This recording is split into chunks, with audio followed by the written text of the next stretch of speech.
It's becoming more popular every day as millions of people are changing their eating habits to include more healthy foods. Live food restaurants are springing up. Uncooking shows are appearing on TV. And celebrities are speaking out about the benefits of a raw vegan lifestyle. 100% raw food diet consists of fruits, vegetables, nuts, seeds, avocados, and you can eat some sprouts. Raw foods are foods that have not been fired over 110 to 120 degrees, so the enzymes and the oxygen are alive. I can't claim to be a raw foodist, however, I have at times been just strictly raw, and I try to be mostly raw regardless. Actually, the concept of a raw organic food diet as being the healthiest of choices has been around for a long time. It is the most natural way for animals and humans to consume food. Hippocrates, the father of modern medicine, believed in the body's innate ability to heal itself. He regarded the food we eat as powerful medicine. I believe that raw foods is a major transformative tool for people from, dealing with any kind of illness or wishing to make any kind of major change in their lives. In Los Angeles, Vera and John Richter started America's first raw food restaurant in 1917. It lasted for 25 years. They called it the Eutrophion, which is Greek for good nourishment. It was a positive step in teaching Americans about the benefits of a raw food vegetarian diet. Another famous innovator, Ann Wigmore, first began making raw foods popular over 50 years ago. Ann used raw food to heal cancer. Today, her two original institutes still serve thousands of customers. Initially, eating a raw food diet was nothing fancy. Just fruit, vegetables, grains, nuts, and seeds. When I started this many years ago, I wasn't, I would say, fortunate enough to be able to eat some of the recipes that are available today. Some of these delicious foods you can get in a raw food restaurant. What I did, it was basically very, very simple. You cut up a couple of grapefruits, you ate a few nuts, or you made yourself a big salad, or you put all your salad ingredients in a blender and blended it up. Today, there are so many exciting choices.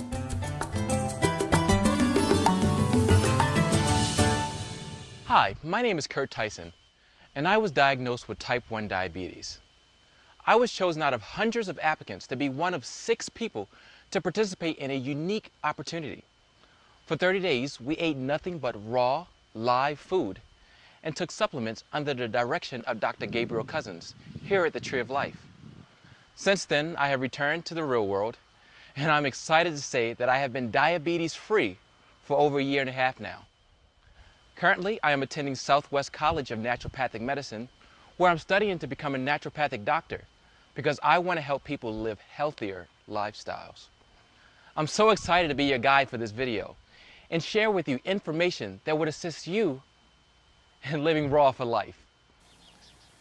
In this video, you will receive information from top experts and advocates on a variety of topics to ensure your success. If you are new to raw foods, you should check out the chapter Starting Out. Start small, take it a step at a time, and let the process grow rather than going extreme. Because once you break those cravings and you get away from actually wanting food that's bad for you, then it's all very easy. In the wisdom of eating raw, you will see that there are so many benefits to eating a raw, vegetarian diet for your body, your community, and the planet. I think we've become so distanced from our food that we've lost sight of what real food is.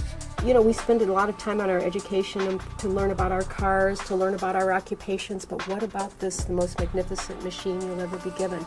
Spend your time educating yourself about the body. It's a win-win thing. If you win, everybody else wins. If you win, the organic farmer wins. If you win, the organic health food store wins. If you win, you win. You get all the health benefits and your family wins. By now, you are ready to check out our topics. Clicking on this button takes you to a whole new menu. There's health and wellness, where you'll learn from leading medical experts that there is more to being well than just fighting off disease. Disease cannot exist where there is balance. Where there is balance, there is a sense of a person being at ease. And the body is a miraculous self-healing, self-repairing machine. And what gets a person well is you remove the causes of disease, and the natural tendency of the body is to bring itself back to normal if given the chance.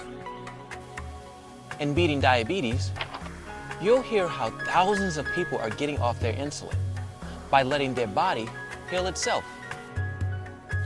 In Weight Reduction, you'll discover how the body can balance itself with the changeover to a healthy, raw lifestyle. You make your own juices, you know, eat your raw nuts and the raw fruits and the salads, and you're on a very great diet that will give you everything you need, and for your beauty, for your health and longevity. In Optimal Athletic Performance, see real athletes and trainers who have effectively switched to a raw diet and learned their secrets that give them the competitive edge. Whenever you change your life, there's some kind of detox that's going to happen. Under Detox and Cleansing, you will know what to expect when you first switch to eating raw. Once you really get on the natural food and you have a little bit of education around it, you realize that it's not the food that's doing it to you. It's your body saying, time to get out the garbage. Be sure to visit our photo gallery, where you can see all the experts and advocates in our program, read their bios, and link to their websites. Of course, you'll want to watch the preview for the upcoming feature documentary, featuring me and my friends at the Tree of Life in Arizona. Also, don't forget to visit our website, www.raw430days.com. Be sure to check out our recipe sections on this too. Hey, if I can do it, so can you. And I'm loving living raw for life.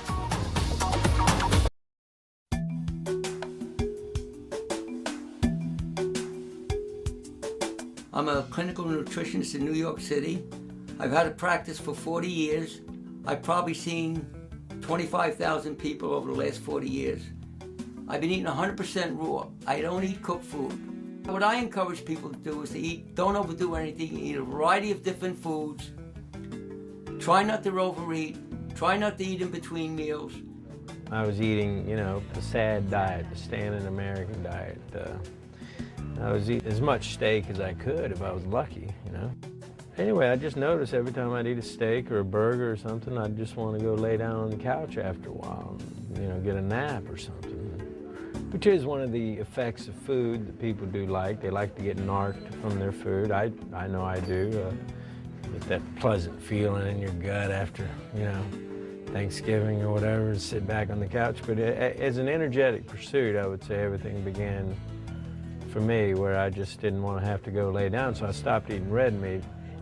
And then eventually I stopped consuming dairy because I had tons of acne and red discoloration on my face and always mucousy. And then I'm like 23 or 4 or something, and this girl just happened to sit down next to me on this bus going from St. Louis to Oklahoma City. And she looks at me and she says, "You're lactose intolerant."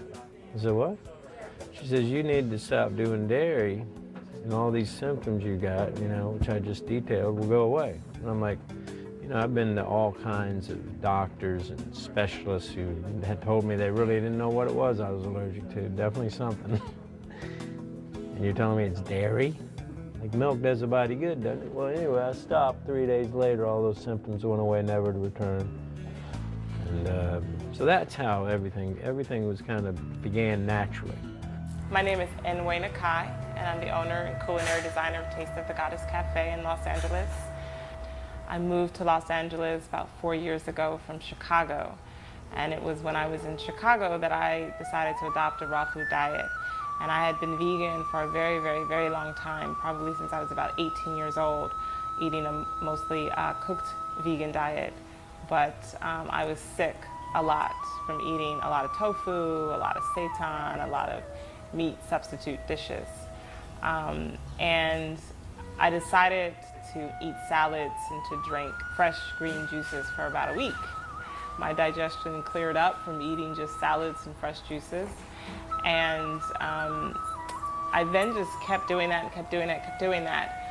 Literally like that next month, I went on a yoga retreat, and I was in the salad line, still eating all salads, and happened to meet someone who was a raw foodist. And that person introduced me to my first raw food restaurant, which was in Chicago, called Karen's Fresh Corner. And from there I started taking classes, and I bought books, bought all the equipment, and just turned my kitchen into a laboratory for experimenting on food. And I then started to go online and to find recipes, and then there were raw food chat rooms and things like that. And just the more that I was seeking knowledge and information about it, the more things opened up for me. My name's Brendan Brazier. I'm from Vancouver, BC. I did triathlons professionally for 6 years, Ironman triathlon. I started when I was around 15 to doing triathlons. So I was eating lots of peanut butter and bread and things that were very high in calories, but I was tired. And I didn't know why, because calories measure food energy. I figured the more energy I took in through calories, the more energy I would have, but that wasn't the case. But making that transition more to raw, that problem totally cleared up. And I could actually get away with eating 20 to 30% fewer calories and having more energy, even though I didn't have the calories, just because I was conserving it. So energy through conservation as opposed to consumption became a huge part of my program. And replacing the heavier foods, the peanut butter, the bread, with salads and fruit, things that really will digest easily, and that made a big difference. All growth is really about eliminating that which doesn't work, because the body already has everything that it needs to replicate cells perfectly, to inhibit disease from forming. So I would just say in the beginning, just eliminate all things white from your diet. Eliminate the sugar, eliminate the white flour. If you can't eliminate it totally, cut back tremendously on the dead meat products. Begin to eliminate that kind of thing and begin to add living food.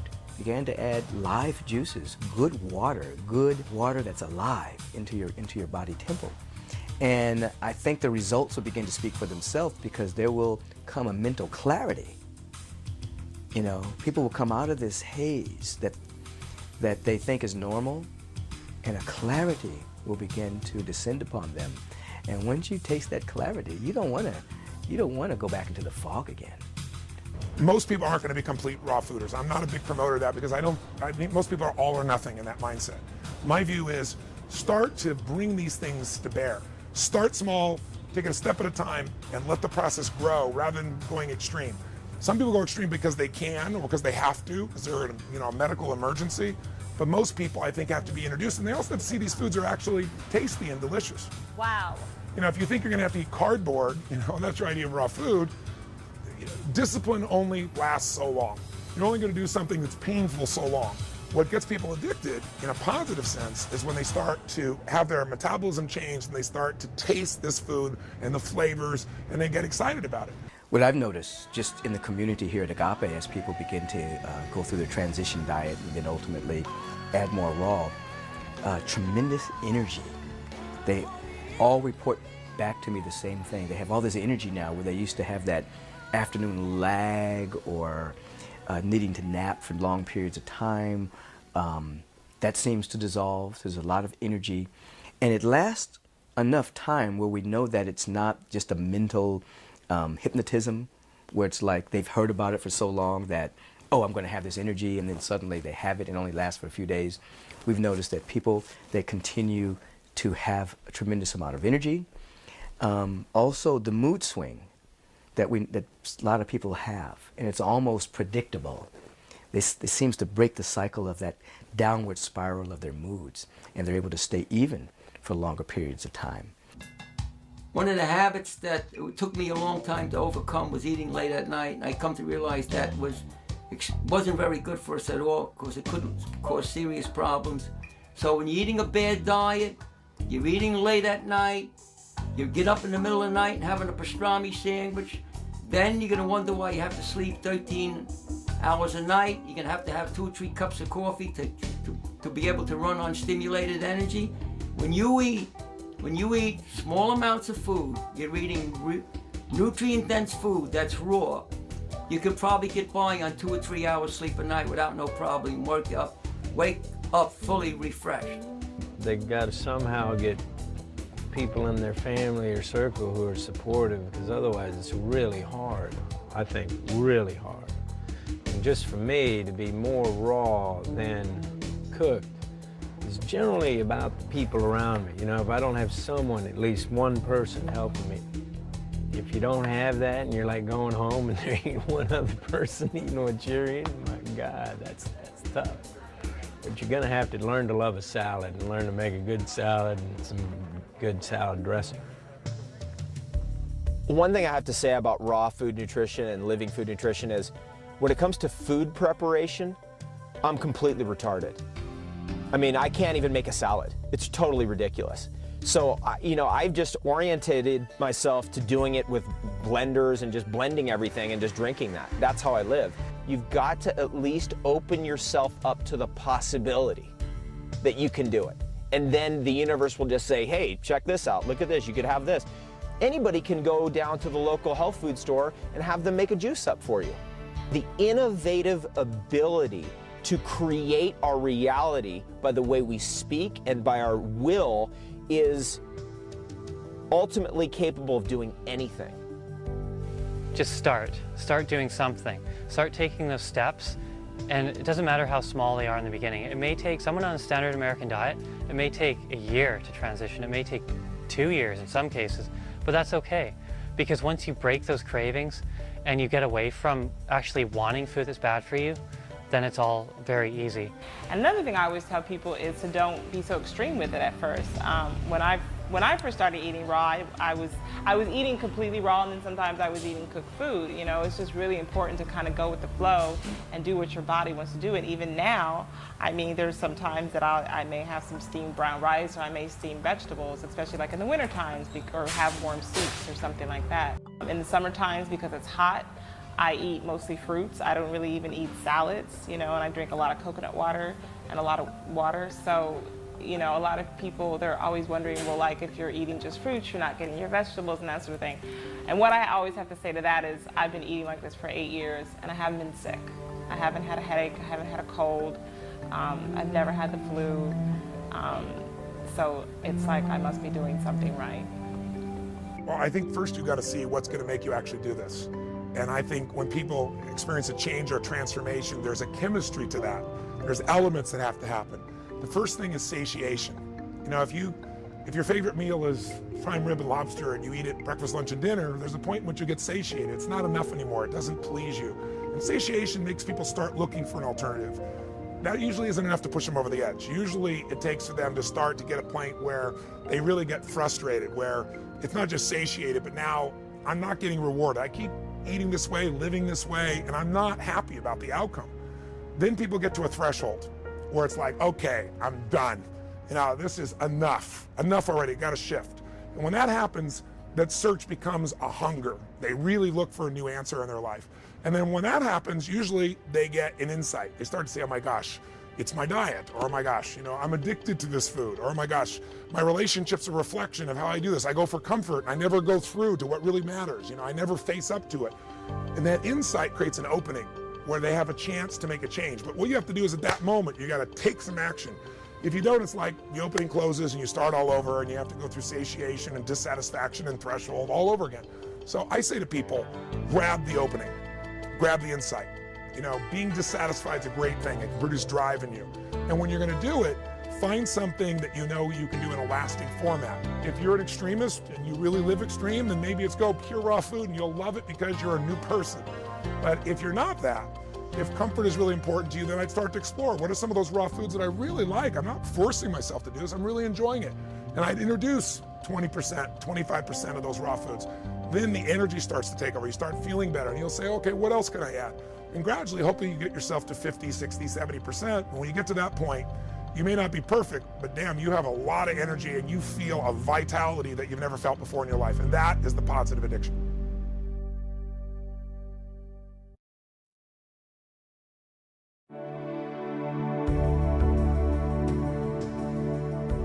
Raw food is the best way to have the cleanest energy.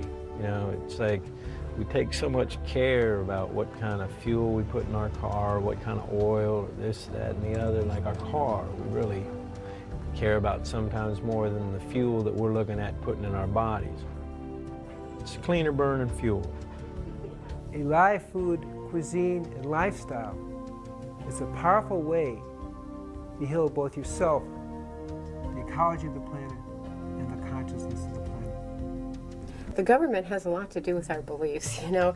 I mean, they are pretty well controlling what we're told. I mean, the American Dairy Association, the American Meat Packers Association, I mean, they pretty well tell you that you have to have animal products to survive, and this just is not the truth. How can you think logically that eating a dead animal can make you healthy, or to prolong your life, or to make you beautiful, or to give you energy? How can you think? I don't understand people's logic with this. Oh, I got to have meat, you know, protein, you know, it's so high in protein. Yeah, but the body is paying such a high price by you eating this flesh. Uric acid, cholesterol, worms, some fish too, chicken and turkey, same stuff, right? You are getting, you know, and also when the animal is slaughtered, you know, that adrenaline, the fear that goes through the animal. You don't think that the animal is knowing when it's going to get killed in the butcher house? It knows for sure, I am positive. And when you eat it, so you don't get just the cholesterol to clog your arteries, the uric acid, the fats, you know, the dead blood, and sometimes meat is sold and they color it and they put nitrates in it to look like fresh pink meat. It should be gray if they didn't do the preservatives and everything else. But the adrenaline poisoning and all that crap you're taking in there, just to get some protein, but you can go to the plant world, raw nuts, avocados, grains, sprouted grains.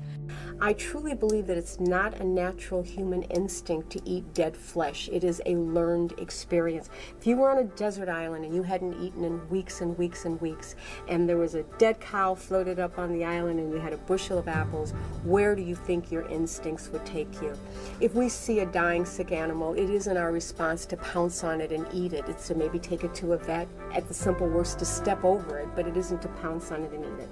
My carnivorous dog, it is his natural instinct to eat dead flesh. So I think this myth that we live with, that we need protein for strong bones and to build teeth and hair, it's exactly what it is, and we've bought into it. Teachers in school get information from the big companies to teach you what you should eat, that you need the food pyramid. Fortunately, to agree, they are expanding this. They are adding more and more fruits and vegetables because people are realizing that they feel better. Even the American Cancer Society says that you shouldn't be eating so much red meat. Why kill an animal so I can enjoy my meal? I think it's like, that is like a murderous thing. I mean, you know, if I didn't pay the butcher to buy a piece of steak or a piece of chicken or turkey, you know, if I didn't pay that money to get that food in the first place, there wouldn't be the demand on the butcher to kill that animal. So we have to take personal responsibility. You know, we've kind of turned our back on local produce, and we've turned our back on local farmers and local people who use the community and rely on the community to make a living because of the convenience of a chain store. You know, we go to those places just because I can take care of all my shopping needs in one place. My brother, who is the biggest, cheapest human being on the face of the earth, and I love him more than anybody, he'll go to 7 stores when he shops, just because he'll go wherever he can get the best deal. And he'll go to one place and it's like, well, why would I buy tangerines there? Because over here, you know what? They're a nickel cheaper a pound. And he'll go to all these places, and especially during the summer, he'll go to the farmer's market and just buy those things that he could buy at a grocery store from the local farmers, because he knows that he's supporting his local economy. He's supporting people whose money is going to go right back into his own economy. And for me, I think that's the biggest thing that we should start to look at. Things that are grown naturally, things that are grown in your backyard. I think we've become so distanced from our food that we've lost sight of what real food is. But I'll never forget an incident. I was at a party that I had catered, and they asked me to speak a little bit about my food, which was a raw food diet that I had catered, and there were a bunch of doctors there, and they had brought in 2 nutritionists to speak about health. And one of the biggest travesties was someone asked one of the nutritionists, is there a difference between organic and non-organic? And the nutritionist says, government studies have shown that there is absolutely no difference between organic and non-organic. I mean, how can you say this? Everybody knows now you can go to a farmer's market and pick up a strawberry and even taste a difference. You can see a difference. But government-controlled licensing says that there is no difference. And most of the people, because of all of the toxicity in their bodies, they're asleep. They don't stop and think that this doesn't compute, that this doesn't make sense. So what I say is the best thing to do is arm yourself with as much education as you can on every chance that you can, because we spend a lot of time on our education to learn about our cars, to learn about our occupations, but what about this, the most magnificent machine you'll ever be given? Spend your time educating yourself about the body. How many people knew the stomach was just a tiny little sac in there? We think of it as this whole area to fill up 3-4 times a day. If we educate ourselves and then we detox and cleanse, because that detoxing and cleansing, I'll come back to that, it's these layers of toxicity that are closing our minds, that are putting us to sleep so that we don't look at the reality of what's being said. So we just kind of take all this information as, we kind of sleepwalk through life, and then as we get sick, we sleepwalk even further. I'm saying, wake up. There was a cook, and I think it was Jamie Oliver. I can't remember who it was, but I'm thinking it was Jamie Oliver in the UK. Went into a classroom with kids and blindfolded them. And he says, and I'm gonna have you guys, smell some things. Tell me what they are. So he blindfolds the kids, and the one kid smells it, and he goes, it's hand soap. Because it's hand soap. It's what you wash your hands with. And the other kid goes, no. It's dishwashing liquid. It's what you put in the dishwasher to wash your dishes. And they take the blindfold off, and the kids are sitting there staring at a lemon. So that this is what we associate these things with now. These odors, these things that are food products, are now byproducts. And it starts in the home. It starts with parents. It starts with what you pass down to your kids. I grew up in a house where my mother cooked dinner every single day. There was not a day. My mother, and it wasn't like she was a stay-at-home mom. She worked all day, and she came home and she cooked dinner because it was important. It was important to build this ritual of the family sitting down and having a meal together. And I think it's one of those things that it's so important for families to understand, especially kids, to see that food matters, to understand where food comes from. We had a garden in our backyard every summer. For as long as I can remember as a little kid, I'd be out there playing in the dirt, pulling carrots out of the ground and washing them off and eating them fresh out of the ground. Celery, cucumbers, tomatoes, green beans, cabbage, lettuce. We grew everything. We grew so much food, and then we would can it and have it in the winter. I had such a great relationship with food growing up, and I think that that's completely distanced from everyone. And people say, well, we don't have time, or we don't have money, or it's not that important. And I think that I think there's a backlash now. I think there is a turn of the tide where people are realizing, it is important, and we are missing this element of our lives, and hopefully it will come back. Between the food industry and the drug industry and the medical industry, they're very successful. They're spending their money wisely, and it's their businesses to sell their products, and they're winning over the minds of Americans to think that we're actually doing better by spending all this money on healthcare and drugs. And in reality, even the science that doctors are learning in the medical journals is not accurate. That's even biased in favor of drugs because the science is produced and written and drawn up by the people who are selling the drugs. So I think that it's a difficult thing we're going through, and I think that we're coming to a certain crisis in America because healthcare costs have skyrocketed to a degree that businesses can't function anymore, and drugs are getting more expensive, and we're not seeing the benefits. We're spending more and more money on healthcare, but we're not seeing a healthy population for it. So people are starting to smarten up. They're starting to say, well, maybe this isn't all cracked up it's to be, just taking more and more drugs. Maybe drugs are not the answer. I think the way it's coming around now is because I think they've pushed the economic envelope almost too far. And now people are going to start looking for other means of reducing healthcare costs, and that's where good nutrition and proper lifestyle, and perhaps even cleaning up the environment, might be beneficial for health costs.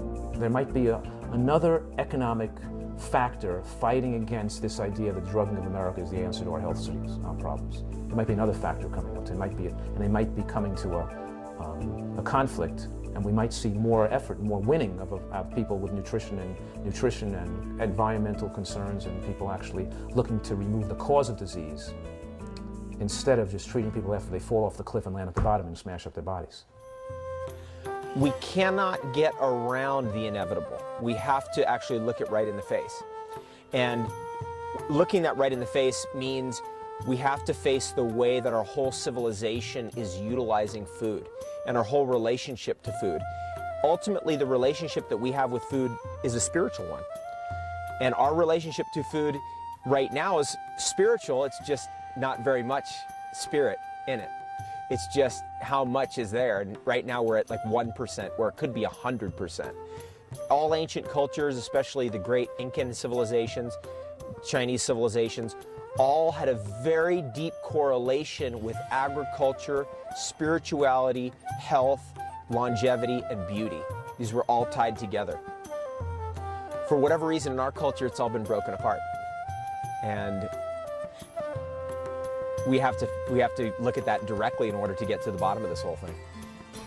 We live in a culture which tells us that the earth belongs to us.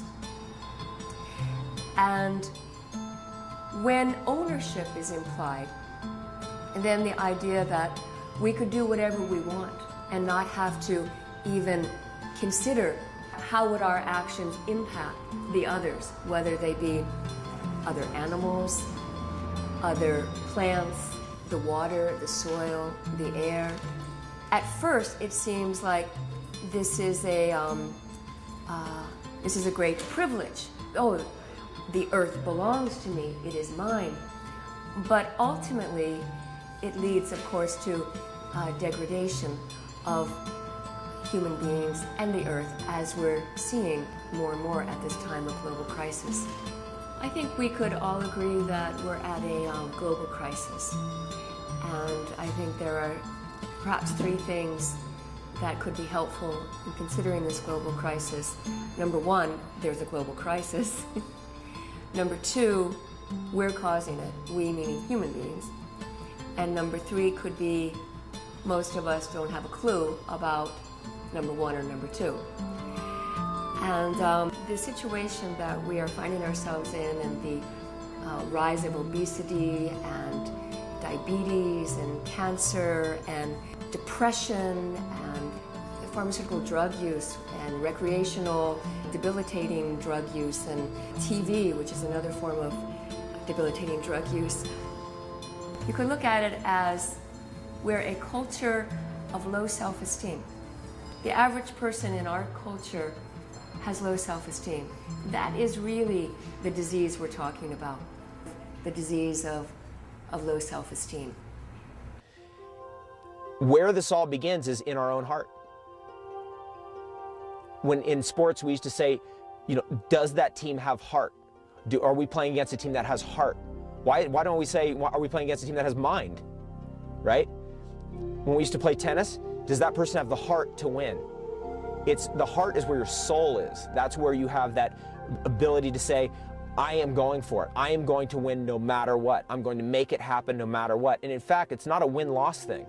It's not like if you win, someone else loses. It's a win-win thing. If you win, everybody else wins. If you win, the organic farmer wins.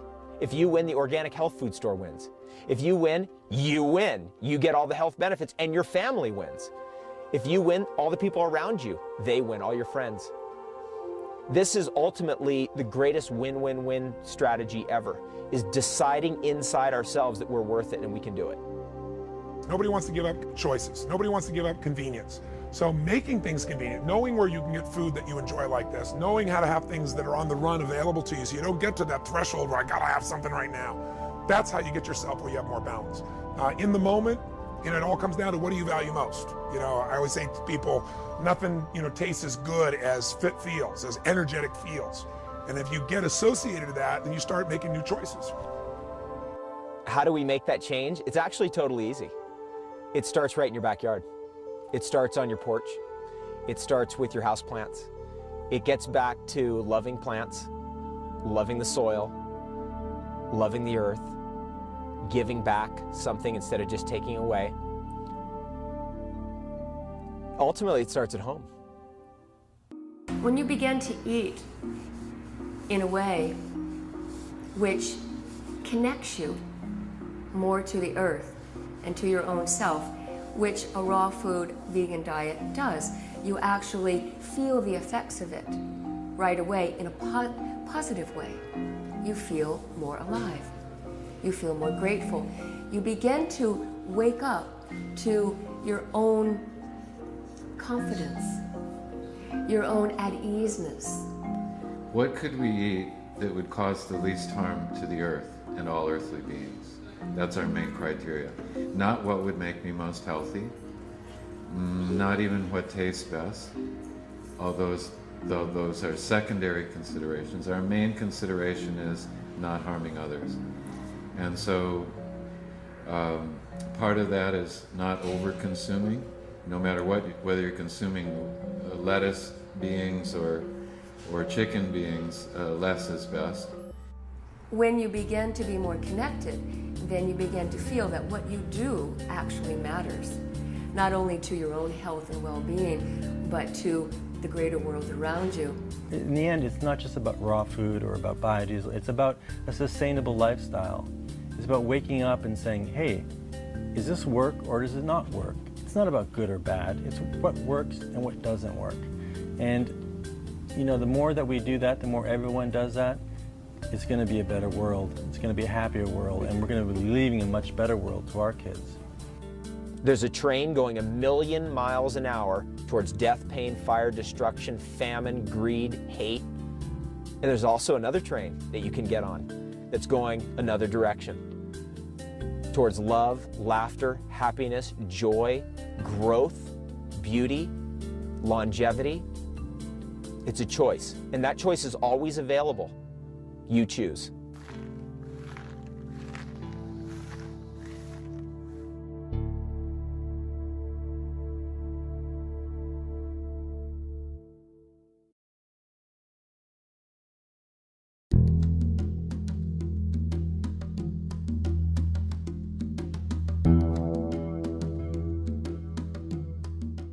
We have an unbelievable epidemic of diabetes in this country. The rates of diabetes are skyrocketing, and we have it parallels the epidemic of obesity. We have the most overweight population ever in the history of the human race, and it's still growing fatter.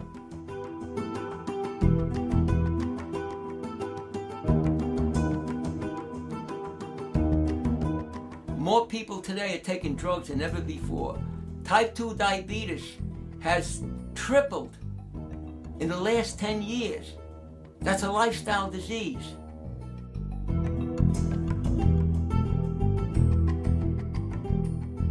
What most people don't know is that diabetes can be cured. How do I know?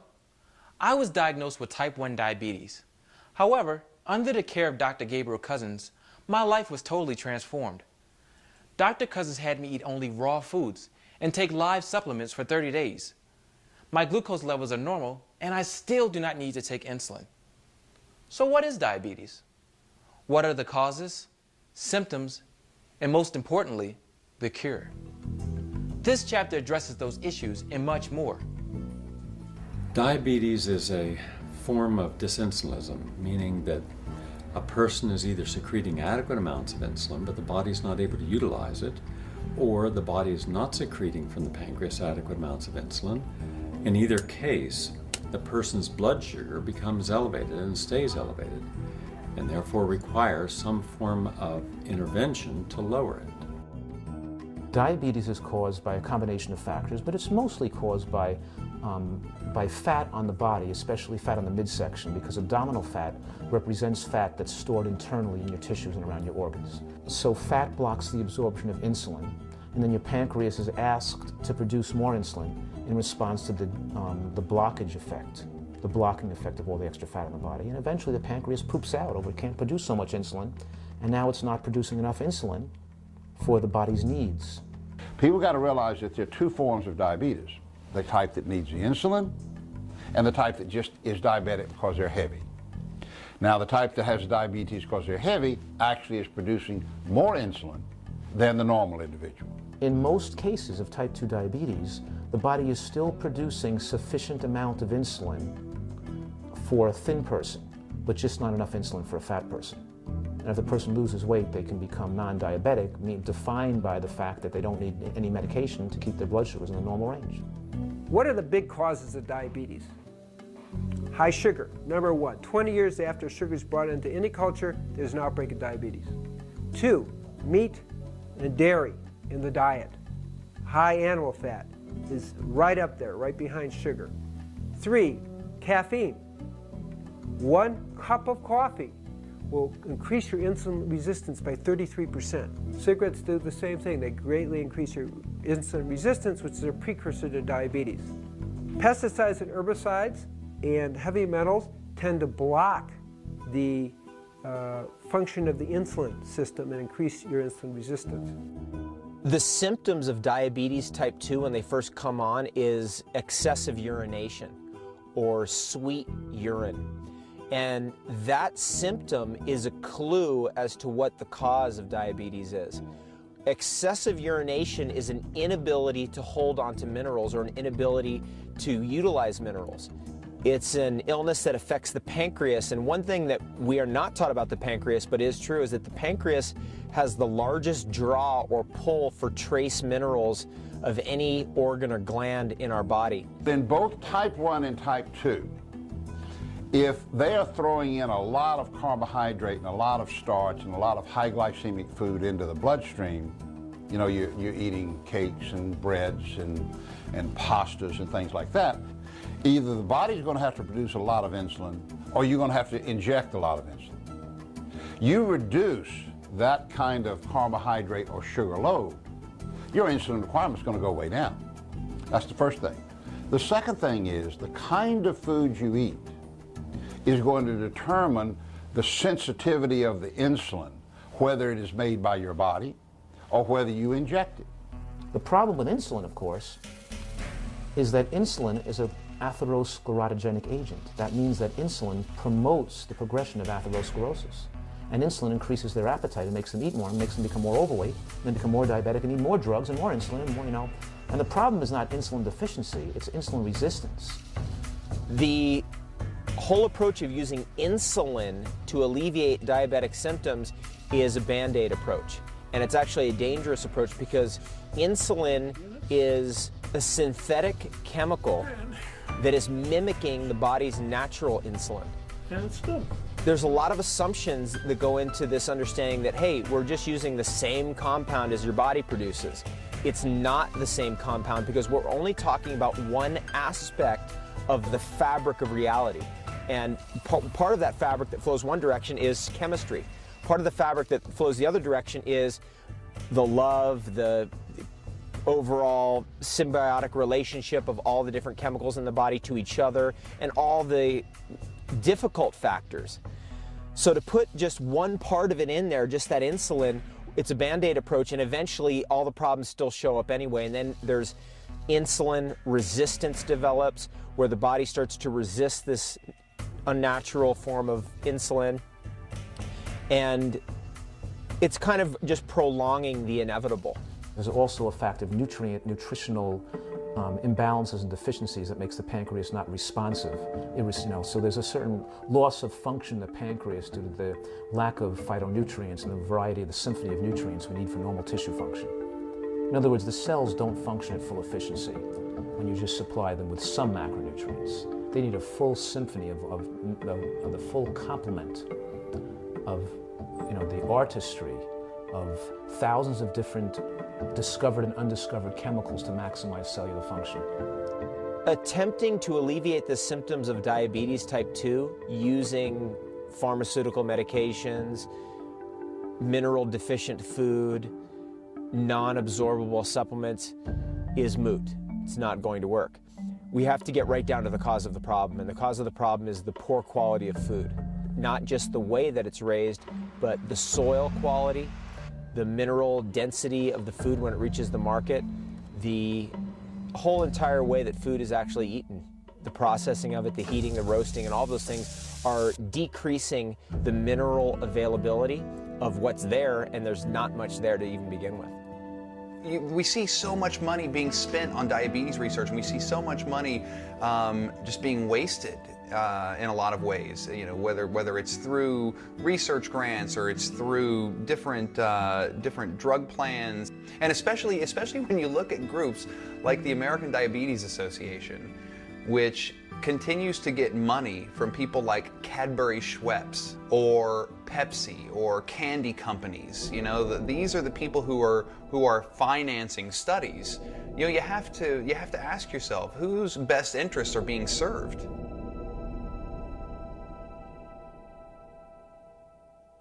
When you're dealing with something like diabetes, which is a mineral deficiency syndrome, and coupled with that, a sugar addiction syndrome and carbohydrate addiction problem, and then you're taking those people and you're putting them onto natural food, you're getting two effects. One is they're getting real nourishing food for the first time, so you're going to have an inhibition of appetite almost immediately, where they're suddenly not going to be hungry because they're getting what they need.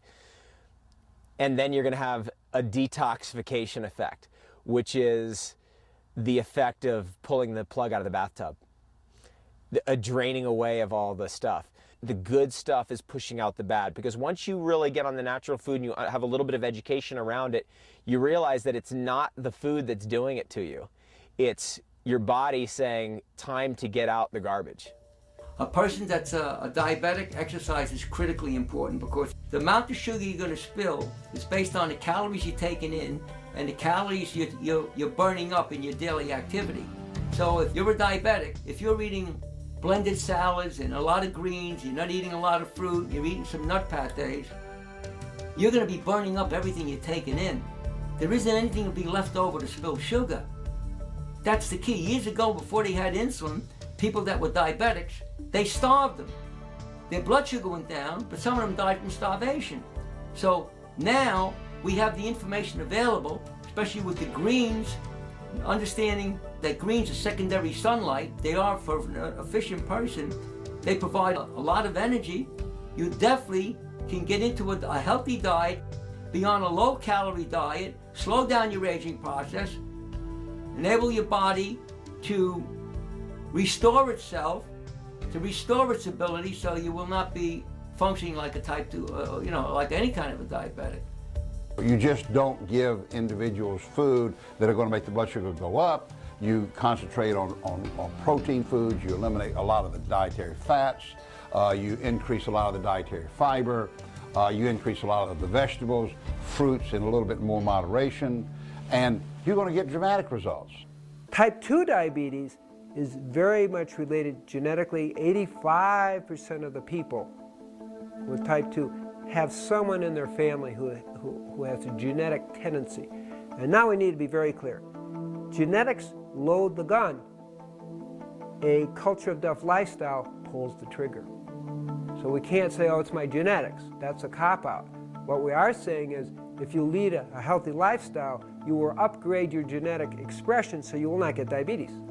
Autoimmune diseases such as diabetes represent, autoimmune is essentially a Latin way of saying self-destruction. And this is what autoimmune diseases are, so that the relevance about these is that they're really brought on by the individual, and it's their own system acting in a sense of overacting perhaps, or at least targeting self.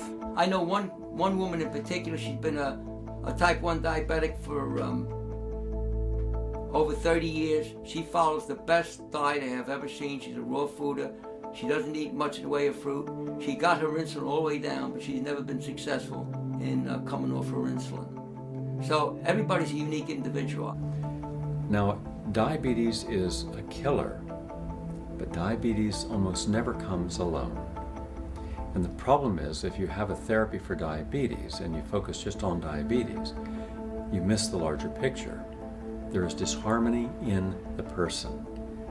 It may be a combination of spiritual, emotional, intellectual, creative, or cellular harmony that is out of balance. So in a case of patients with diabetes, it's a self-destruction process of life not being sweet enough, they're not being good enough, that they will never make it, or their parents make them average. You know, it's the kind of thing like when a student comes home with a report card with 4 A's and a B. And the parents spend all the time talking about, well, how the heck did you get a stupid B? Without ever mentioning the fact that they did the 4 A's. The parent's intention, of course, is, well, you know, you could do better. But by saying that, what they really emphasize to this child is not good enough. Almost inevitably, go back into their history, and you will find that they came from developmental situations that compromised them and disempowered them with limiting beliefs that were programmed into their subconscious mind. As they got older, not even knowing the subconscious mind was there, not even knowing that it's working 95% of the day, from their little narrow conscious view looking at the world, they're a victim. It's not me. I have all the great intentions. I don't know why I'm sick. And the issue is, can I change it? Not by the conscious mind alone. You need something to push it into the subconscious mind, because that's the source of the problem. So until you examine the interconnectedness of all these different things and realize we're not dealing with nouns. See, as you approach your topic, this is diabetes. Okay, 50 people tell me how you treat diabetes. It's not going to do any good to anybody. Look at it as a verb, not a noun. As a verb, you don't have diabetes, you're diabetesing. All right? You're processing, and processes can be changed. We've had thousands of patients come in taking the diabetic drug and systematically get off of it very quickly, never to have it used again. Diabetes is reversible. I personally helped countless numbers of people improve the quality of their life to where they no longer required insulin or had substantial reduction in, and as long as they maintained healthy choices and surrendered unhealthy choices, they could reasonably expect to maintain a normal blood sugar level. But it's not just me that can do this, it's anybody can do it. And I know people look inside their life and see the stuff that they want, and they go out and get it. And if you see that you want to be healed, you'll go out and get it. For me, when I see something like this, and it's something so easy and so affordable in a lot of ways, that that you could turn around somebody's life where they're not suddenly becoming, or they're not going to live a lifetime reliant on medication. It's like, why haven't we done this before? Why hasn't this study been done before? Why haven't people heard about things like this? There was a friend of mine who was diabetic. I sent him to the website, and he said, how's this possible? He's been type 1 diabetic for years. I think it hit him when he was 12 or 13, somewhere in that range, and he's about my age now, like 35, 36. And I showed him the trailer, and he's like, that's impossible, I can't believe it. And he says, you know what, I'm gonna go raw. I'm gonna try it out. And so he went raw. And I don't know how many weeks it was that he went by, but everything became so balanced and even. It's like the numbers dropped, and he became completely regulated. And he talked to his doctor, and his doctor, he basically talked to his doctor on the phone and said, here's what I'm doing. The doctor's like, oh, that doesn't work, you shouldn't do that. But he saw his numbers change, and he saw himself feeling better, and got to the point where he didn't have to do that, over the course of the day, which is, it's amazing. It's amazing. So basically, it brings back responsibility to the individual for their health, rather than the perception that they've been provided over years and years and years that they're more or less victims, and they're frail biochemical devices where everything out there could destroy them. And it's like, this is so incorrect. Some people, if their mind isn't right, they can have this microbiotic diet, they could eat the raw food. If their mind isn't right, that's the weak point, okay? So it's not that the food alone will do it, but the food with the mind together will do it.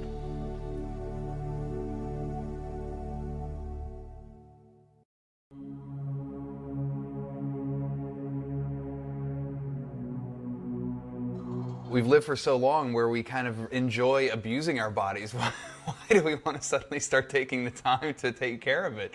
We drink, we smoke, we eat poorly, we don't exercise. I think that to suddenly make that complete 180-degree turn and say, I'm going to start eating well and take care of myself it's a whole nother life.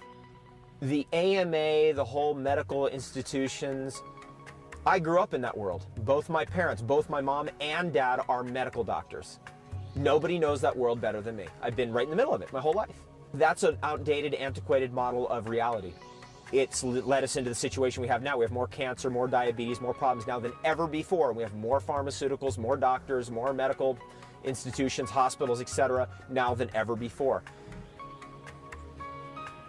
I believe that the definition of insanity is doing the same things over and over and over and expecting a different result. My career in science and medicine really started at Amherst College, where I published my first paper in biochemistry and biophysics. And then went on to Columbia Medical School, where I was also doing biochemistry research and began to really approach this whole thing as a scientist. What I learned at Columbia Medical School, which is a great medical school, was symptom focus, relief of symptom with the pharmacological approach. And even though I was really expert in pharmacology, from my biochemistry background, I saw, wait, there's something not right here. How do we go to a deeper level of healing? And that took me into more holistic healing before, this is in the 60s, before many people even heard the term, including myself. But I just said, as a scientist, I have to see what works and it's going to heal people permanently. And that took me into training people and educating people and ultimately creating the Tree of Life Rejuvenation Center, where we can create an all-encompassing environment that people could really get a taste of what it's like to really be healthy. Most of the people come to see me have health issues, and how I handle that, I make people aware of lifestyle changes. I focus on lifestyle changes. I encourage people to understand that the human body has God-given remedial capabilities. It has the ability to heal. If you create the right internal environment by leaving certain things out of your lifestyle, your body will rise to the occasions and can respond in a way that some people think would be exaggeration or even quackery. I've seen some miraculous things happen by the simplest of changes in a person's lifestyle. And the body is a miraculous, self-healing, self-repairing machine. And what gets a person well is you remove the causes of disease, and the natural tendency of the body is to bring itself back to normal if given the chance. One of the leading killers in the United States is cardiovascular disease. And we now know that 90% or more of cardiovascular disease can be avoided by changing lifestyle. Okay? And cancer, which they always said was genetic, they never found really any cancer genes.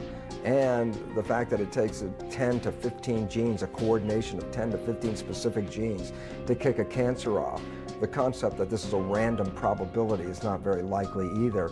So that even the American Cancer Society in the last year made this announcement. The first time they made it, I think it's still a conservative estimate, but they say 60% or more of cancer is totally avoidable by changing lifestyle. I can give you a pill to lower your blood pressure or to raise your blood pressure. I can give you a pill to make your heart beat slower or a heart beat faster, to make you urinate more or urinate less. We can go to the health food store.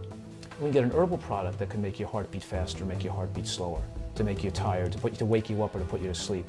But the efficacy of the pharmacologic substance, whether natural or not, is proportional to its toxicity. They don't work because they fix anything. They work because they're actually blocking or interfere with the natural body process.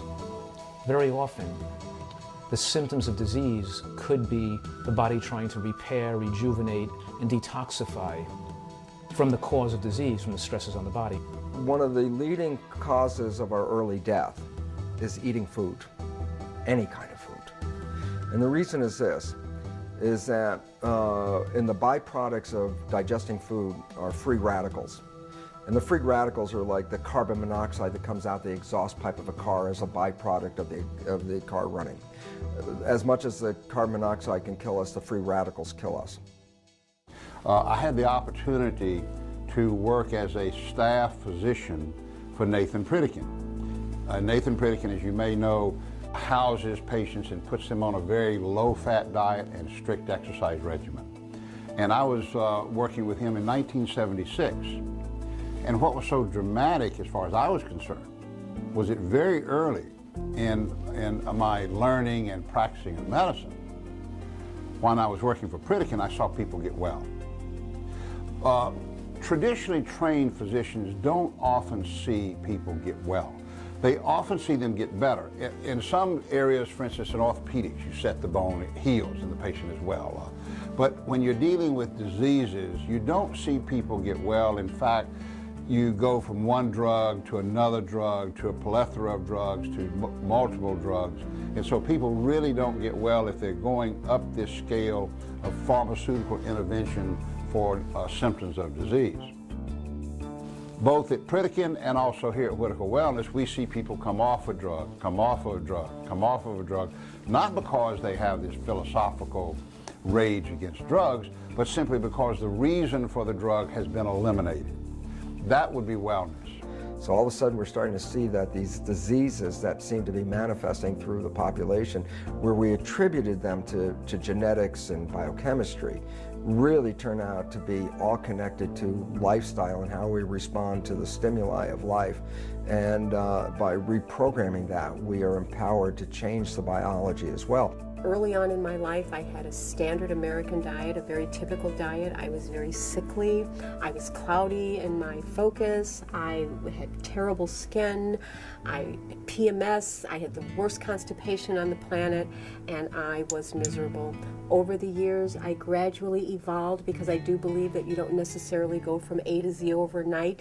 And as I evolved and changed, my health improved, my vitality improved, and my lifestyle absolutely improved 100%. It wasn't only that I didn't gain weight or gain wrinkles that other women in my age are going through. That it's the clarity, it's the focus. I sleep 3.5, 4 hours a night. I run 5 to 6 businesses. I'm never tired. I'm never sick. I like to think I'm always pleasant and loving toward people. It's just a totally different way, and I can certainly say this was not what I enjoyed my entire life. Coming to this whole change of how I think, how I feel, how I eat. My lifestyle changing has changed everything around me, and the people around me too, which goes to prove if you make yourself number one, if you make the positive changes for yourself, which is the only thing we'll ever be given control over, it spreads out to everything around you. Suffering is the most powerful agent of change there is. That's why we have suffering on the planet. Because until someone is suffering, they won't change anything. They won't move. They won't do anything. But when pain is present, they're going to move. They're going to open up to different ideas. They're going to say, hey, maybe this whole thing that I've been doing is all wrong. Maybe I need to do that. I look at suffering as a good thing. It's part of the dynamic of balance in our universe, the balance of opposites. Disease cannot exist where there is balance. Where there is balance, there is a sense of a person being at ease. When a person releases their sense of ease by the choices they make, they have a soft drink or coffee, or they refine carbohydrates, or they refuse to exercise, or they act out in an inappropriate manner. They either don't express or overexpress or exaggerate their expression, what's causing their angst. They build a rage, or they repress everything and go into a sense of despondency and depression. All of that, every second, 24 hours a day, is causing hormonal fluctuations.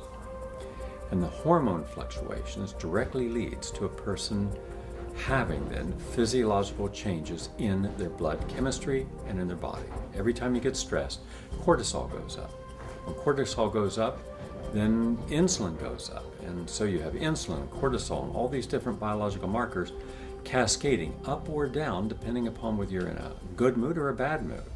Food creates stress if it creates a lot of work for itself to digest. And therefore cortisol, the stress hormone, goes up. And when cortisol is high, your body actually can't get into a deep phase of sleep. It's called delta. And when that happens, you're not regenerating your body during night. And you wake up, you feel tired because you haven't slept efficiently. So the first thing that happens is people crave coffee and sugar because that stimulates the adrenal glands, it gets you going, but it's just false energy. What you really want to try and do is reduce stress, and a large part of that can be done through better nutrition, through raw foods. Conventional medicine is based on Newtonian physics, which is everything is matter is relevant and everything not material is not relevant. And this is totally incorrect because we live in a quantum mechanical universe, which everything is energy, including matter, and invisible forces actually give shape to matter. Quantum mechanics comes in and reveals that the mind is more powerful in shaping matter than anything else. It's not just a body like a vehicle, but there's a driver, and the driver is separate from the vehicle, but how the driver drives the vehicle determines how well the vehicle maintains itself and whether it stays healthy. Conventional medicine treats the body as a vehicle without a driver. It's like a programmed machine, like genetic programming. So if there's something wrong, then we say, oh, the programming is off and the chemistry is off and we have to fix it.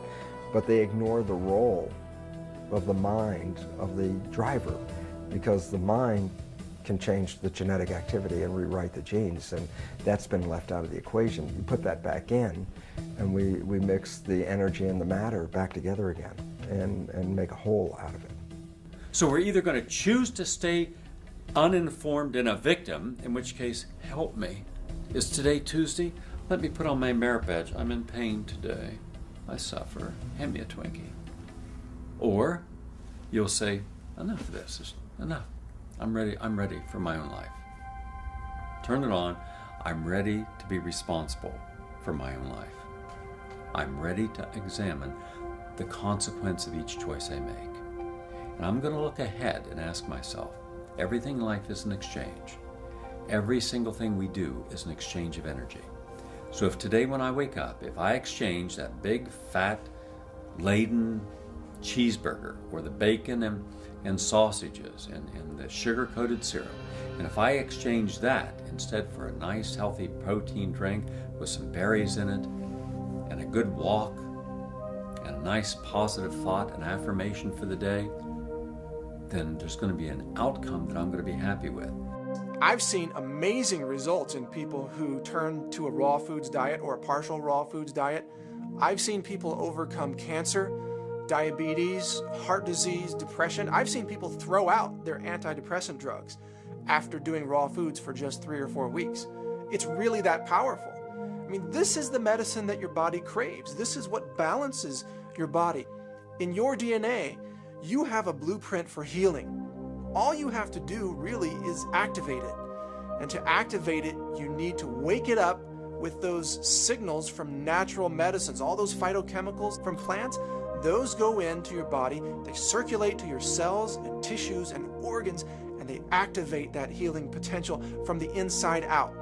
And then you're not just masking symptoms anymore, you're not just controlling blood sugar or managing disease. Instead, you're doing something far more powerful.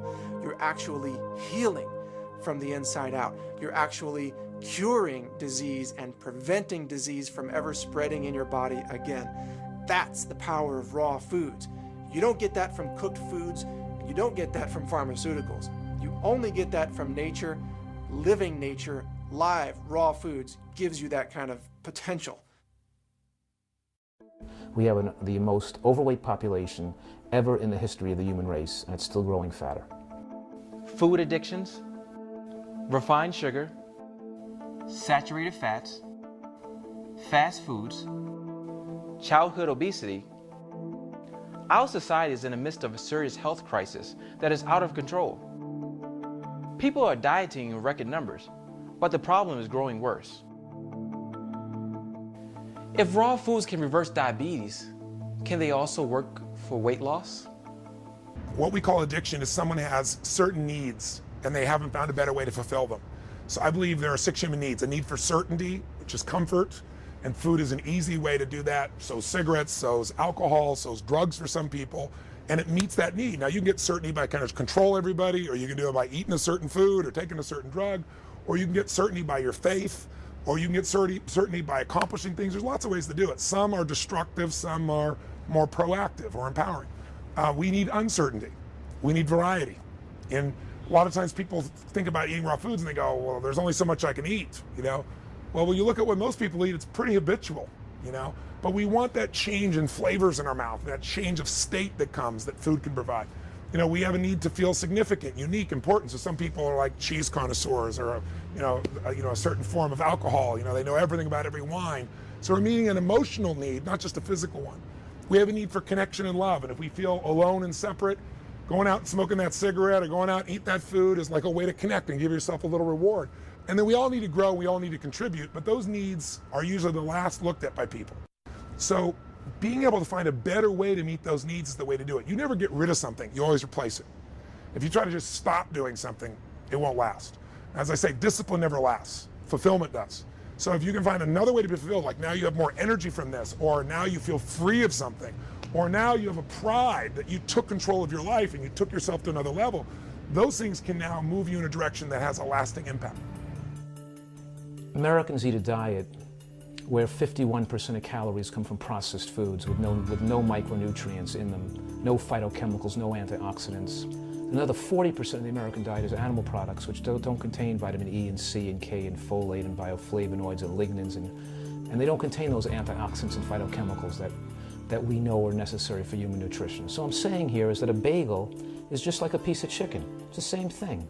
It doesn't contain the phytochemicals and the antioxidants humans are starving for. So food supplies with macronutrients. Macronutrients are those calorie-containing nutrients, fat, carbohydrate, and protein, right? And Americans eat too many macronutrients. They make us fat. And an increase or an excess of any macronutrient is dangerous to our health. Too much fat, Americans eat too much fat, we have to eat less fat.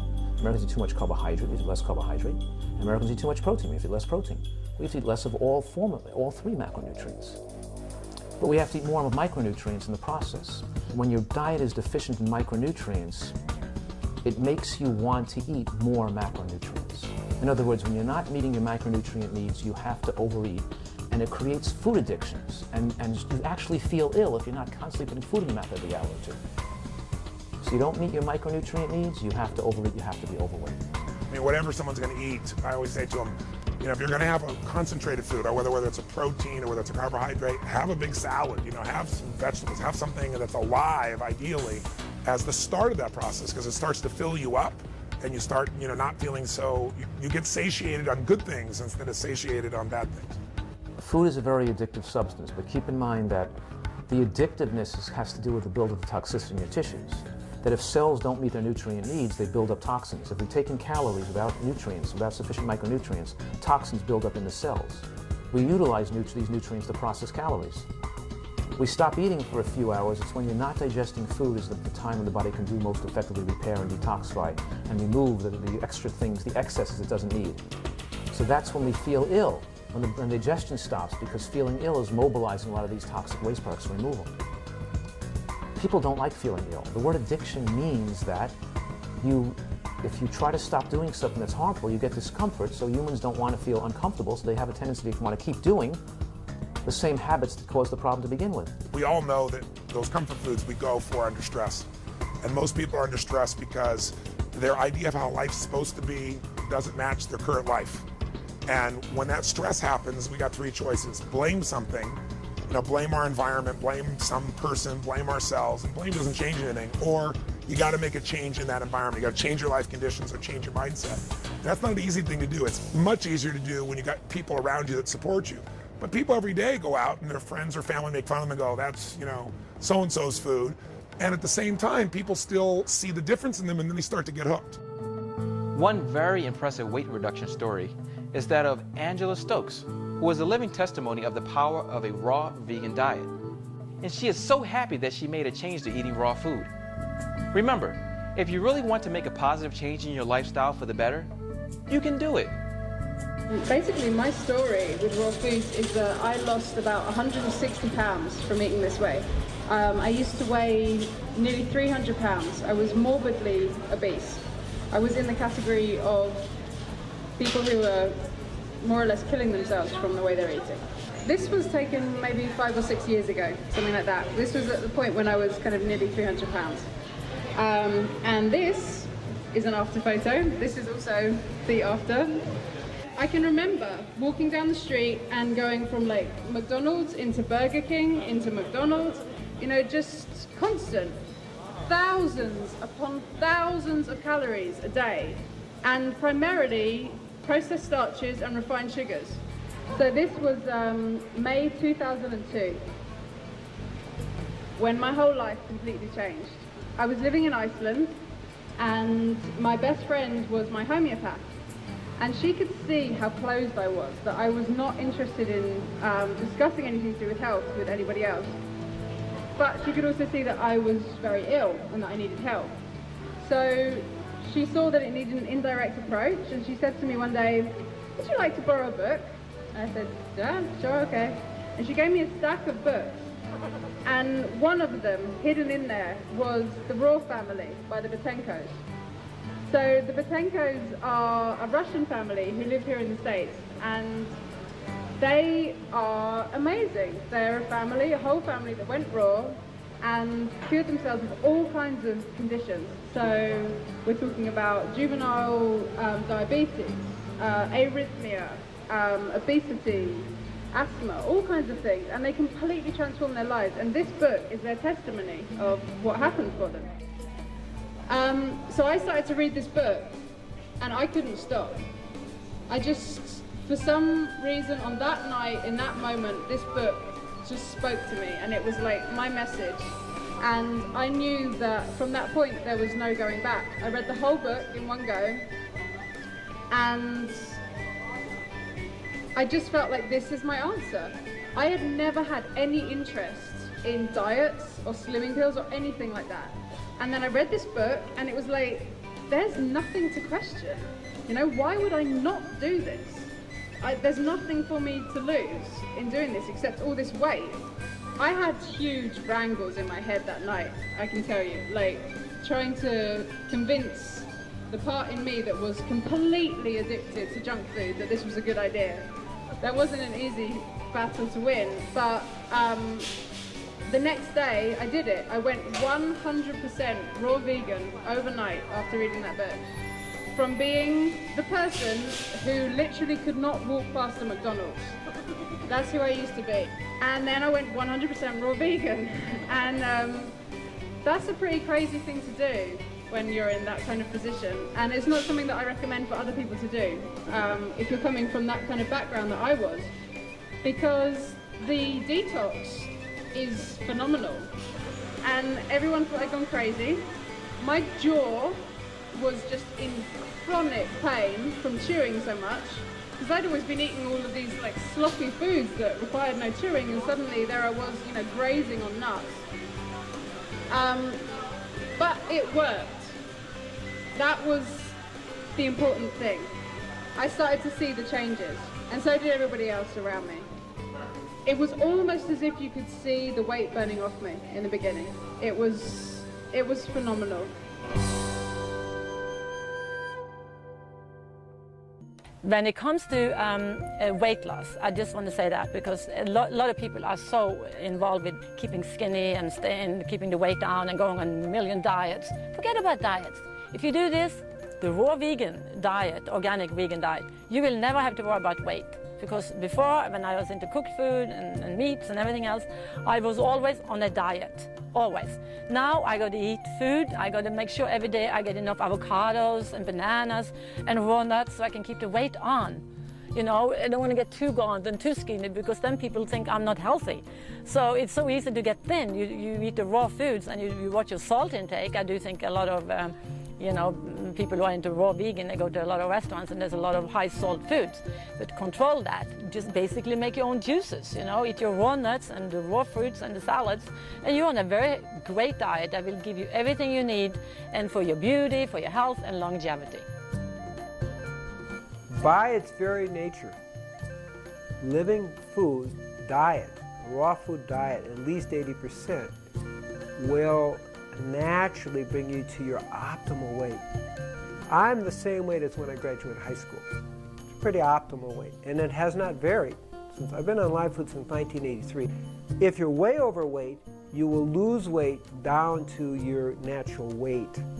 And the average we see is about 100 pounds a year. Now remember, we're not talking about deprivation. We're talking about a pleasurable diet, a good tasting diet. So it is not about deprivation.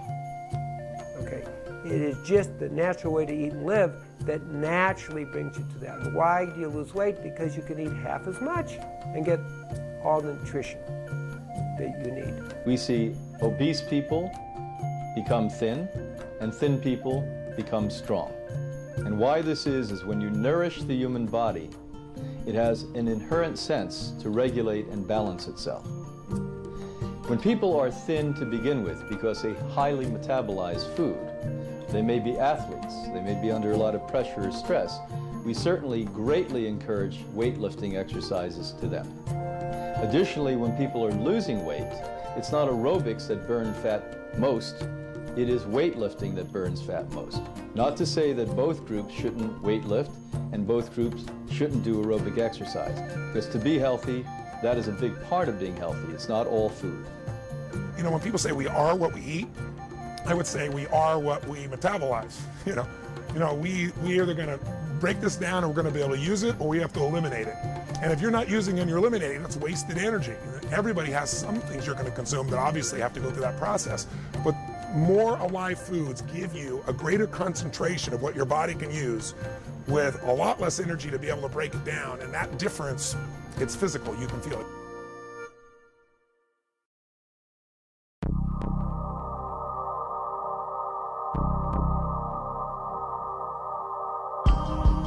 If toxic substances come into the body, if they're allowed into the body, they interfere with the propagation of signals, because signals are carried by many times chemical and electrochemical pathways. And if I have toxins in the system, the toxins distort the signal, and the distorted signal, derives a distorted result. So therefore, yes, toxins interfere with the ability of the system to stay in balance and homeostasis. Detox is very difficult for people. When you begin to shift your way of life, all of those old patterns and all of the chemicals that are in the cells themselves that begin to be released, to begin to be transmuted, a person has to be very strong, very courageous, and have strong intention to move through that process. Getting the gunk out, it's like, stirring up the mud. And it's going to cause people to have high energy, then low energy. It's going to cause stuff to come out of their pores. It's going to cause stuff to come out of their mouth. It's going to cause all kinds of what we call detoxification episodes. And that's a little rough sometimes, but it's a good thing. I think once you really get on the natural food and you have a little bit of education around it, you realize that it's not the food that's doing it to you. It's your body saying, time to get out the garbage. Now we have enough energy, now we have the right kind of nutrients, now we have enough fiber, whatever, minerals to get out the stuff that's excess. Cleansing and detoxifying our bodies, I believe, is the #1 tool for staying healthy, young, and vibrant. I don't think it has anything to do necessarily with the title of being a vegan or raw foodist or a vegetarian. I think all of those things are wonderful and they're great things to attain and to make our lives simpler and easier. But the reality is, to make everything work, we must cleanse and detoxify our bodies. I've met many, many raw foodists over the years that don't look much healthier than some of our meat eaters. I've met many vegetarians. I've met many raw foodists. I believe that the health that I enjoy continually for over 35 years is because I have been cleansing and detoxifying our bodies. We could pretend that we just have a little cell, and we know we have billions and billions of cells. And what we do is we build up layer and layer of toxicity over the years, because our bodies weren't meant to assimilate 99% of what most people are putting in their bodies. But this marvelous machine goes, okay, I'm going to do the best I can. It takes it in, but it has to take away from the other processes of the body regenerating itself. So when you cleanse and detoxify, you start to break down the layers of toxicity that you're building up. And you don't have to be eating improper foods to do that. Just driving around in a car, you're driving behind buses. I get my clothes dry cleaned. I eat what some people would call perfectly, and I cleanse and detoxify my body a minimum of 4 times a year. Right after we finished Super Size Me, we were still shooting, but it was right after I finished doing the diet myself for 30 days. My wife, Alex, put me on a detox diet, a vegan detox, where basically she cut out all caffeine, all sugar, all processed foods. It was basically all, whole fruits and vegetables, whole grains. There was nothing with additives. There was nothing that wasn't somehow based on a natural product. And I did this for 8 weeks. And over the first few days, I felt myself going through massive withdrawal like a drug addict. I had massive headaches, like my head was pounding like crazy. I started sweating after a couple days. I started getting the shakes. And it was like going through withdrawal, and it lasted, it was almost exactly 3 days until I kind of had a breakthrough and then suddenly started to kind of feel a little bit better. But, but that was it. I went cold turkey on everything. It wasn't just a few things. And I think that my body was reeling from it. When you go on a fruitarian diet, it's almost like, I call it a camouflaged fast. And because fruit is like, it's so cleansing and so detoxifying, and you're just like getting rid of poison and junk and everything that's accumulated for all my 27 years. I was like getting rid of so much so quickly. And though Gene Stanley had told me about the possible elimination crisis, I was not really prepared when those things happened. What happened was that I would get a lot of dizzy spells. And I remember one time I was on the freeway driving up 405, and all of a sudden dizzy spells and panicky, and my heart was beating real fast, and I knew what was happening. I knew I was getting into an elimination moment. When you start to detox, it's a really nice idea to be gentle with yourself, you know, get a lot of sleep, get a lot of rest. I didn't do any of that stuff. I was so out of connection with this body, and I was so used to pushing this body all the time, that that's the situation that I created for myself. In my first week of going 100% raw vegan, I was on an adventure trip in the north of Iceland. I was whitewater rafting, I was abseiling, I was horse riding. I was like nearly 300 pounds and detoxing at like a phenomenal rate. So that was an interesting one, you know, that was, everyone thought I'd gone crazy for a start, all the other people that I was with, because, you know, like I explained, I was the person who was eating like 3 plates of pasta for lunch. There was never one of anything for me. It was always, you know, masses of food. And then suddenly, there I was on this trip with a bag with just fruits and vegetables and nuts and seeds and oils and seaweeds. You know, this was after abusing myself nonstop for 30 days on McDonald's. So, you know, at the end of the detox diet, you know, my cholesterol had gone back to normal, my blood pressure had gone back to normal, my liver function had returned to normal. You know, and so, you know, the question was, well, how much of that was just going on this diet and how much of it was like getting rid of all that other crap that I was shoveling into my pie hole? I don't know. Energy is life. I talk to people all the time, and one of the things that people will talk about is all things they want to do in their life, but they feel too tired or too exhausted or too burnt out or too stressed. And the first thing I say to them is, start with your body. It's physiology first. You make a change in your physical body, you'll see that change in your mental, emotional, you know, spiritual aspect of your life. So I went initially on just an absolute cleanse. I went on a 10-day cleanse. I was going to do just watermelon. I didn't quite do that, but I did for about 6 or 7 days. And anybody who's been on a fast knows that the first 2 or 3 days are hell, and then you have more energy than when you're eating. It's bizarre. And then you begin to realize, wait, food is a source of fuel, but it's not the only source of fuel. You know, why do you wake up in the morning, you know, filled with energy? But if you can give yourself something that is alive, you tend to feel more alive. I remember I had learned to always drive my car, and always at home have a lot of bananas, like bananas at different stages, because they are known to slow down the elimination process when that happens really extreme. And if you take bananas when you're eliminating and you're getting these lightheaded spells, and it's also if you can combine that with lying down and lift up your leg higher than your head, and of course breathing slowly, you know, breathing slowly and relaxing and thinking spiritual thoughts and praying, you know, that's what I was doing. I would lie down in my car and it would take, I don't know, 15, 20, 30 minutes. I'd sit down on the side of the freeway and people are looking, you know, what I was doing, because I was sitting down, lying down the back seat with my feet planted up on the seat in front of me. And always, like clockwork, that would work for me. The deep breathing, the bananas, and relaxing and praying, and my elimination would always slow down with that. But for me, I think that, you know, I felt better after doing her detox diet, and to this day, you know, like for a few weeks a year, you know, usually for like 2 or 3 weeks, sometimes 4. I haven't done the full 8 weeks since I did the movie, but I'll go for like 2 to 3 weeks, sometimes 4 weeks, and just detox out, get rid of sugar, not drink caffeine, you know, cut meat out of my diet or something for an extended period of time. Anytime you take a person off a very unhealthy regimen, they're going to feel better.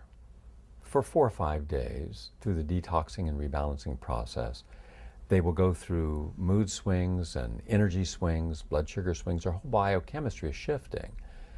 But a real detox takes about 2 years, not 2 days or 2 weeks. A real detox you're not going to do with some bentonite clay and some lemon and apple cider vinegar juice. The cells have chromosomes and telomeres, the aging clock.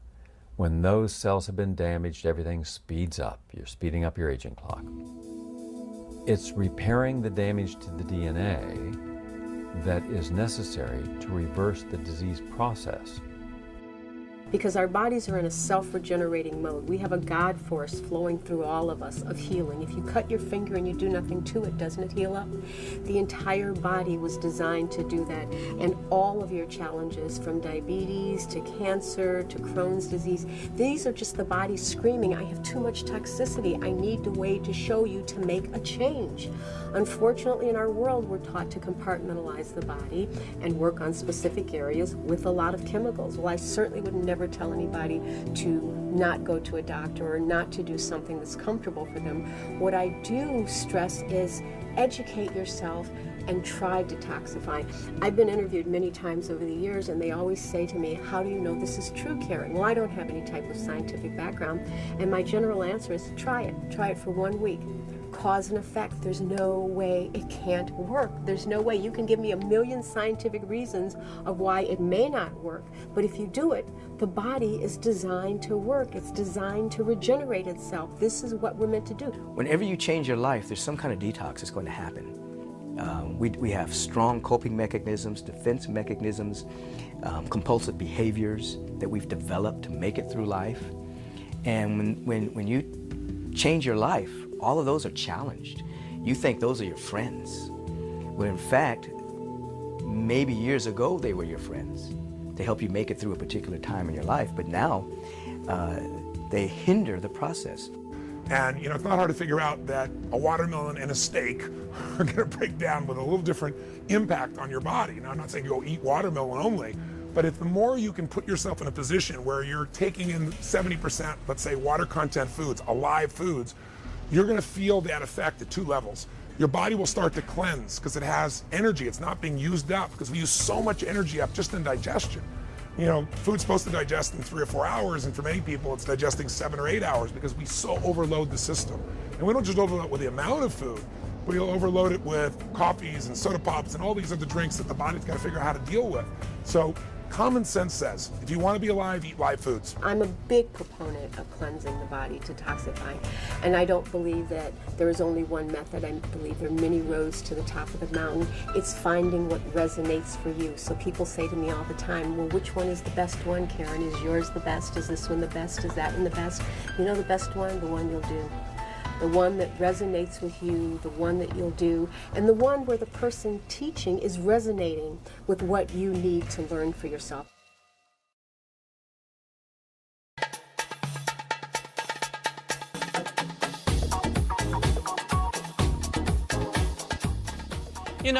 A raw food diet is perfect for the best health possible. Even top-notch athletes are choosing it. So if you want to be at your very best, listen up. I first got into nutrition when I realized that that was going to be what made me successful as an athlete or didn't. I first got into triathlon when I was around 15, and I realized that to be successful, of course, I'd have to train a huge amount. So what I did is I looked at some of the top athletes' training programs, and I looked at just average athletes' training programs. What really surprised me is that there's very little difference between the top in the world and just the average. So of course my question to myself was, what separates number one from those who are just kind of mid-pack if the training program's the same? What I realized was that it has to do with what happens in between training. It has to do with recovery, and a huge part of recovery has to do with nutrition. And I tried a whole bunch of different types of eating plans. I tried high carb, low carb, high protein, low protein, all these different things. And some were better than others, but usually they weren't good. There was nothing I found that was really good. And then I tried a completely plant-based diet. So no animal products at all, no dairy, no eggs, no honey. And at first it didn't work well. I was tired, I was hungry, I didn't recover well, I was lethargic. And recovery was really bad, and that was a big problem, because I couldn't train much. So I found that if I wanted to eat a plant-based diet, I would have to learn more about it. And I found the things I was lacking was vitamin B12, iron, calcium, omega-3 fatty acids, complete protein. I found plant-based sources for all these different foods, blended them together, and had a blender drink every day. And eventually that is what evolved into what is now Vega. But that's how it started back when I first made it for myself, and it worked really well. My recovery was so much better. I was able to actually train more than other people, therefore I improved quicker and was able to start my professional career much earlier than I would have had I not paid close attention to detail and recovery.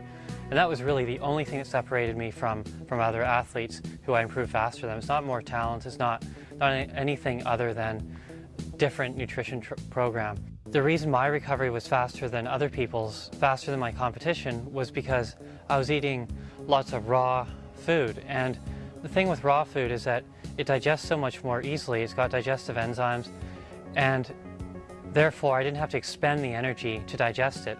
When you eat food, doesn't matter what kind, your body has to break it down. If it doesn't have enzymes, your body has to build enzymes, which is fine. A healthy body can do that, but it takes work. And if you're spending energy building enzymes and digesting, assimilating food, the net gain of that food is so much smaller. So the total amount you get from it is just not there. Even though you've taken a lot of calories, what you're left with is pretty minimal.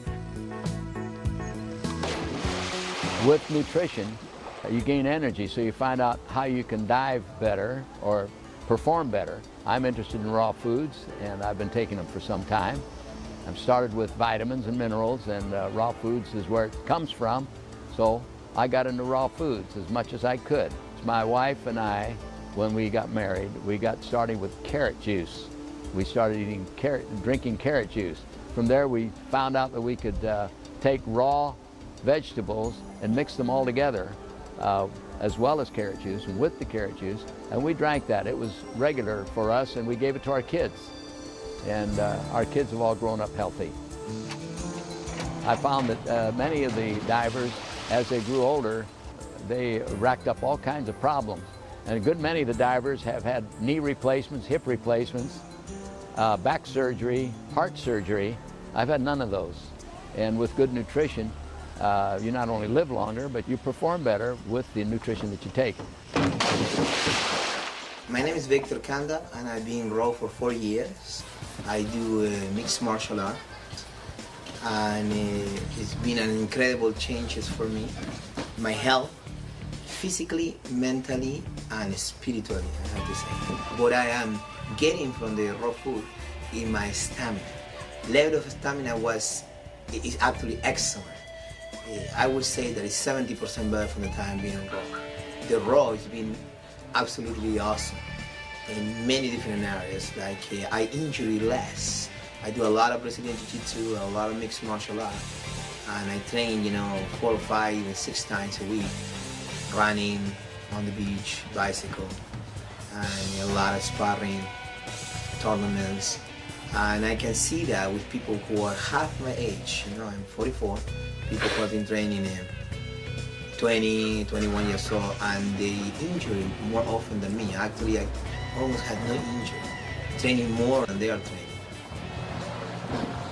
I'm 53 years old, and when I was obviously a teenager in my early 20s, I was in the United States world team in figure skating. I was second in the United States in pair skating with my sister Gail, and I was third in the World Professional Pairs Championship in 1976, and tried to get back in skating again in time for the Olympics. I was a very avid ice skater most of my youth, and even after that time I trained athletes. I do a lot of work with athletes in my practice, and what's interesting is that a lot of these world-class athletes I work with, we realize that it's not going to affect their performance greatly being on a worse diet or a better diet. But what it really does affect is whether they get sick or not coming through. And they can't, unless they can train consecutively for like 6 months straight, they're not going to reach their maximum performance level. And then then if they're a world-class skier, let's say, they're going to miss their event if they get sick with a flu or a cold a couple of weeks before their 2 big events. They're not going to be the top 5 in the world or top 10 in the world. They're going to lose their opportunity. When you're a top athlete, a top tennis player, a top basketball player, a top baseball player, when you're a top athlete, a top soccer player, whatever you are, you can't be in bed sick and expect to be at the top of your form. And these athletes who shake people's hands and travel all over the place, they say, well, can I help them? Because they've known from their past. Go through the season and not get sick, and not catch a cold, and not get a flu. And I say, yeah, we got to get your nutrient. And it works. And these athletes have said to me, wow, you might have saved me $500,000 this year. because I was able to go, because my success on the tour was because I got to every single event in great shape. I didn't lose any time in bed, I didn't lose any time off the schedule, I didn't miss an event. And I found that when I was a world-class figure skater, the advantage we had, I think, was that we were able to continue a high level of training and not be interrupted by so many illnesses that other people have. As a former college-level athlete, I have found 40 years later, or 45 years later at this point, at the age of 65, that there is more strength. When I mean more strength, I could do 70 push-ups as captain of an undefeated college football team and National Football Hall of Fame football player.